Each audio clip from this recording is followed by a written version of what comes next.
Botticelli hits my confidence. Botticelli and Raphael, shirts and trousers. அதிமுகவில் பிளவா? அமைச்சர் ரகுபதி பற்ற வைத்த நெருப்பு. எடப்பாடி பழனிசாமி வீட்டில் ஆலோசனை. எடப்பாடி பழனிசாமி தலைமையிலான அதிமுக செங்கோட்டையின் தலைமையில் செல்ல போகிறதா, வேலுமணி தலைமையில் செல்ல போகிறதா என்பது தேர்தல் முடிவுக்கு பிறகே தெரியும்.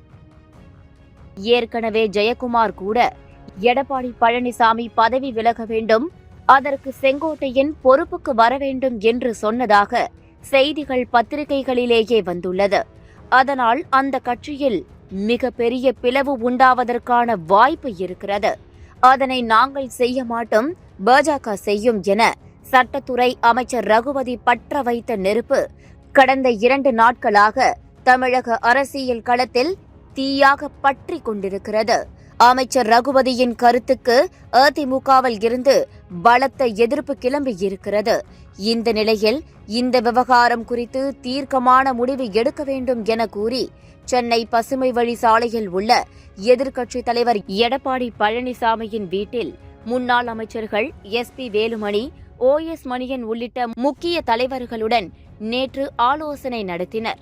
புதுக்கோட்டை அரசு மருத்துவக் கல்லூரி மருத்துவமனை நுழைவு வாயிலில் வடக்கு மாவட்ட திமுக மருத்துவரணி அமைப்பாளர் முத்துக்கருப்பன் ஏற்பாடு செய்திருந்த கோடைக்கால நீர்மோர் தண்ணீர் பந்தலை கடந்த 12ஆம் தேதி தமிழ்நாடு சட்டத்துறை அமைச்சர் ரகுபதி திறந்து வைத்தார். அதற்கு பிறகு செய்தியாளர்களை சந்தித்த அவர், எதிர்க்கட்சித் தலைவர் எடப்பாடி பழனிசாமி எதிர்க்கட்சித் தலைவராக பணியாற்ற வேண்டும், அப்போதுதான் சரியான எதிர்க்கட்சியாக அதிமுக இருக்கும். அதை விட்டுவிட்டு வேறு விதமாக விமர்சனங்களில் அவர் இறங்குகின்ற போது அவரது பதவிக்கு ஆபத்து வந்துவிடும் என கூறியதோடு மேலே குறிப்பிட்ட விஷயங்களையும் பேசியிருந்தார்.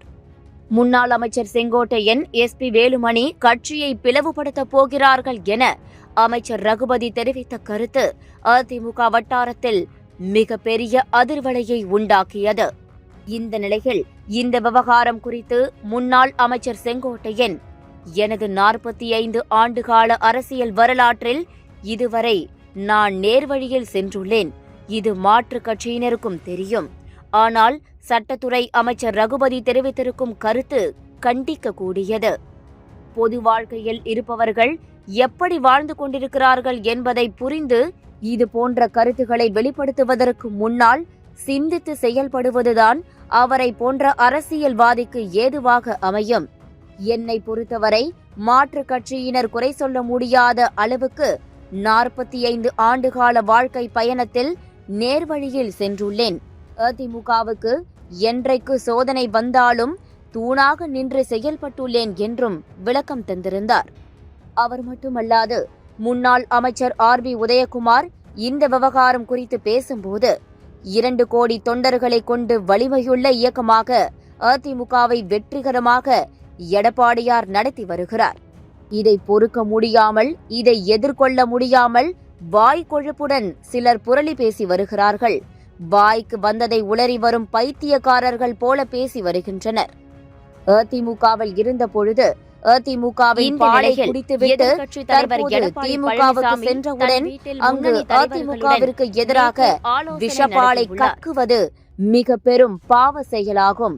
அதிமுகவில் எந்த இடைவெளியும் இல்லை, பிளவும் இல்லை என கடுமையான விமர்சனங்களை முன்வைத்தார். இந்த நிலையில் எதிர்க்கட்சித் தலைவர் எடப்பாடி பழனிசாமி தன் வீட்டில் முன்னணி தலைவர்களுடன் இன்று ஆலோசனை நடத்தியுள்ளார். அப்போது இந்த விவகாரத்துக்கு முற்றுப்புள்ளி வைக்க வேண்டும் என ஆலோசனை நடத்தப்பட்டதாக தகவல்கள் வெளியாகியுள்ளன. அது மட்டுமல்லாது திமுக தான் திட்டமிட்டு இது போன்ற விஷயங்களை பரப்புகிறது. எங்கள் கட்சியில் அப்படி எந்த ஒரு சம்பவமும் நடக்கவில்லை என்பதே அதிமுக வட்டாரத்தில் இருந்து வரும் தகவலாக இருக்கிறது.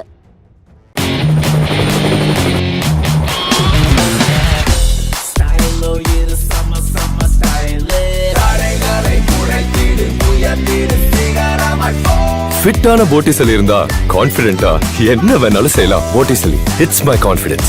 Botticelli and Raphael, shirts and trousers.